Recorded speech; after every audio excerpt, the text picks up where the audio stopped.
Hi guys. Today I will explain how to log out of Trust Wallet. This process is really simple and easy. The first thing is open your application. Once it will be open. This one is the homepage of Trust Wallet. In order to log out, you have to move to your setting by clicking on the option setting, which is on the left top.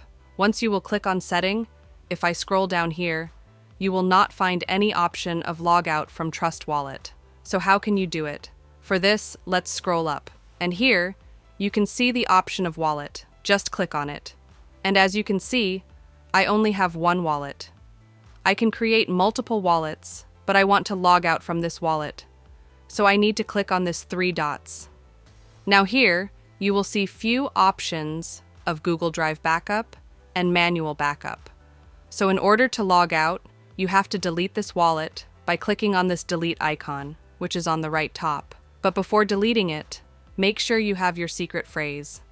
By using those phrases, you can log in your wallet anytime whenever you want.